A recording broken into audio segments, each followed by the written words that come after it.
Okay guys, mabuhay at maligayang pagbabalik sa aking YouTube channel. Ako po si Dondon Sermino at syempre hindi ko papalampasin ang buwan ng October na hindi ko binabate ang isa sa mga paborito kong actually talent manager as naging tita-tita rin namin sa showbiz kasi madalas namin nakakasama dati lagi sa pag Wednesday Club and of course super chika rin namin kasi nga halos nakasabayan ko si Rufa Gutierrez. Charot. Hindi.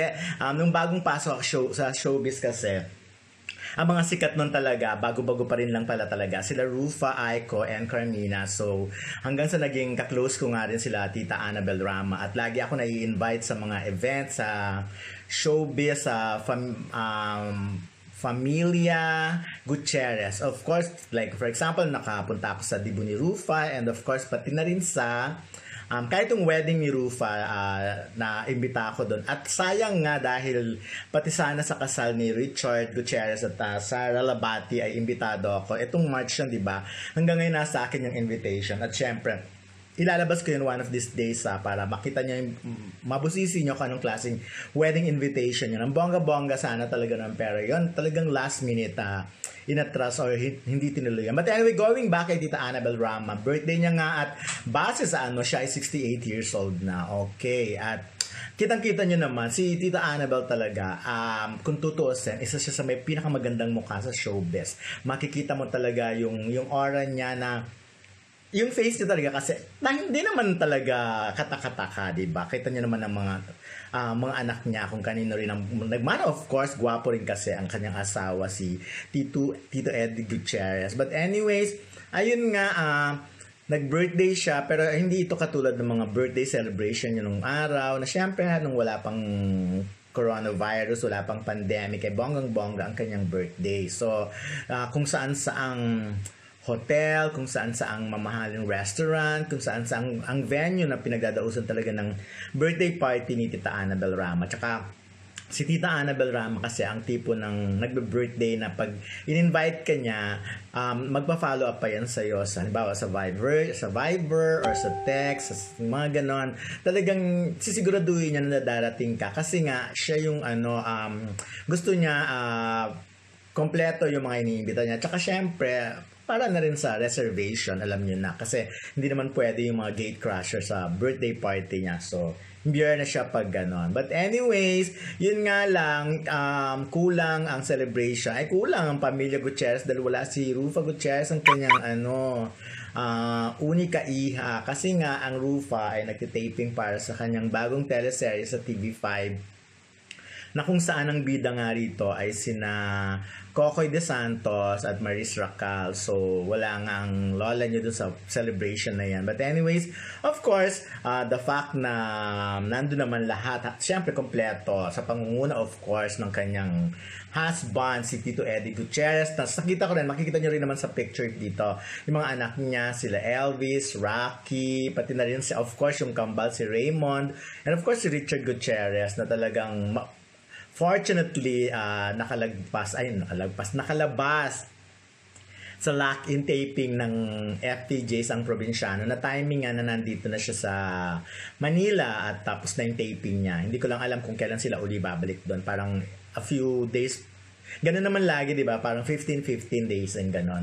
But anyways, bukod nga sa kila Richard and Sarah, of course, ang maganda rin sa birthday party ni Tita Annabel na iniimbita niya yung mga anak ni Tito Eddie Gutierrez. Kaya noon, lagi sa mga party niya, nakikita ko noon, bukod kay Ramon Christopher, nakikita ko rin sila Tonton Gutierrez, yung mga ganyan. Tsaka yung iba pang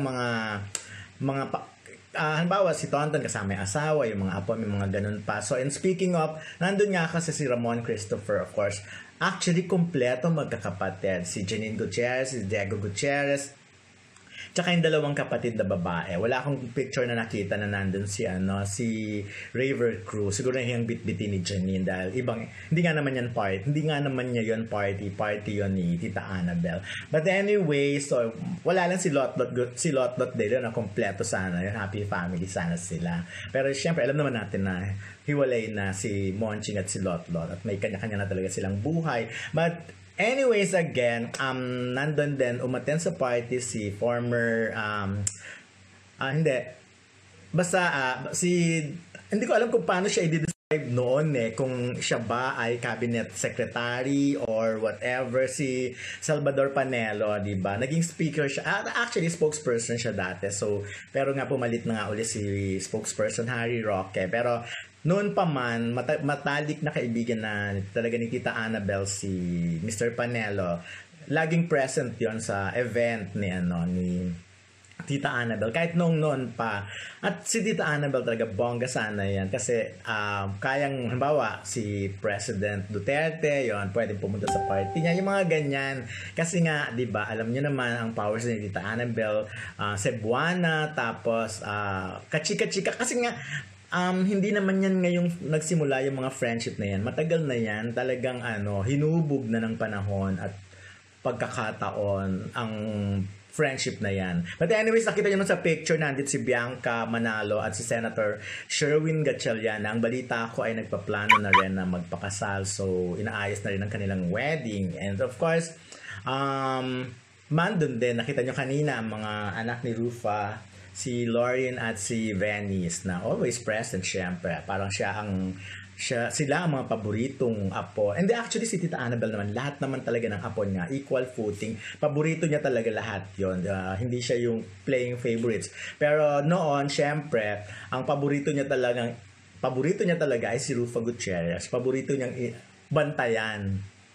Paborito niyang talagang higpitan or to the point na sakalin, 'di ba? Alam naman natin yung mga pinagdaanan kasi si Rufa naman, 'di ba? Aminado naman siya, dumaan naman siya sa medyo rebelde days, pero alam naman natin na hindi siya tinantanan at hindi siya nakalusot talaga kay Tita Annabel Rama.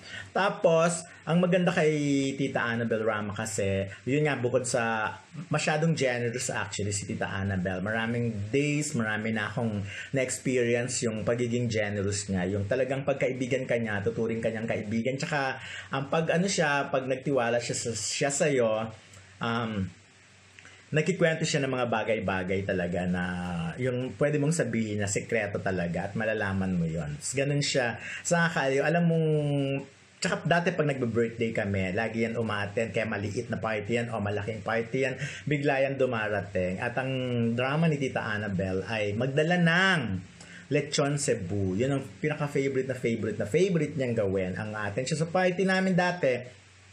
Pero may dala siyang lechon Cebu at bongga dahil dun palang ganadong siyang kumain. I remember kahit pinagbabawalay na yan, pero talagang sarap na sarap siya sa lechon Cebu. Tapos to the point na, alam niyo yon, nagpapaprito pa siya. Ipapaprito niya yung ibang portion at kakainan. Kaya talagang bongga. Tsaka life of the party. Talagang pag nandyan siya, buhay na buhay at punong-puno ng tawanan. Kasi nga, masayang kausap si Tita Annabel. Marami siyang kwento, marami siyang chika, yung parang minsan magugulat ka sa mga kwento niya. Tsaka of course, kung meron namang original na taklesa at mataray, talagang si Tita Annabel yun. Wala yung kinatatakutan pag nagsasalita. Pero ngayon, nagme-mellow na nga siya, di ba? Hindi na siya, of course, she's 68 na dapat lang naman siguro na medyo mellow. Sabi nga ni June Lalin, si Tita Annabel daw ay lagi na lang nasa bahay.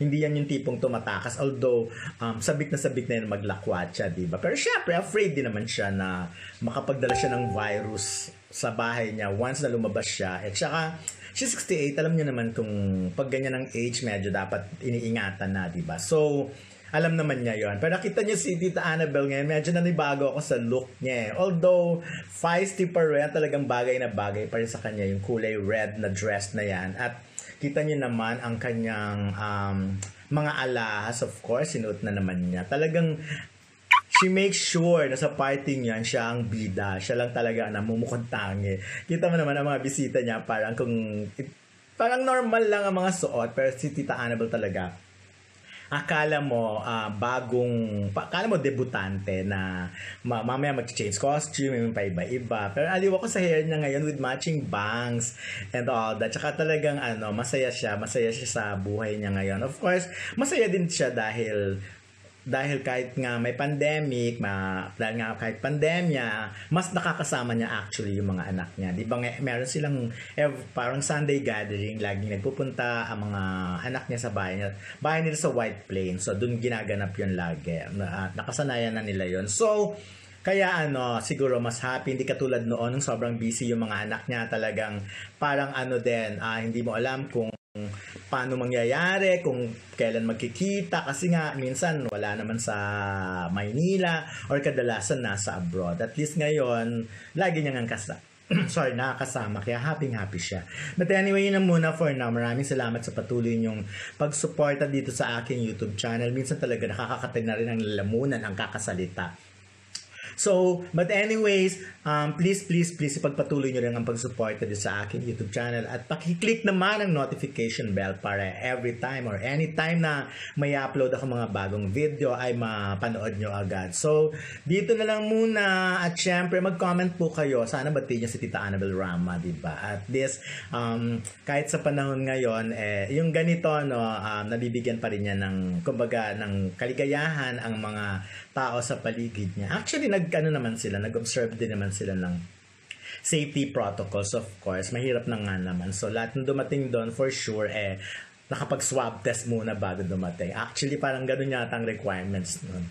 Kailangan naka-swab test ka at sure ka na wala kang coronavirus or COVID-19 free ka. So, yun na muna for now. Maraming salamat at ako po si Don Sermino at sana ay lagi at manatili kayong nakatutok dito sa aking YouTube channels. And see you soon. Bye-bye! Thank you, guys!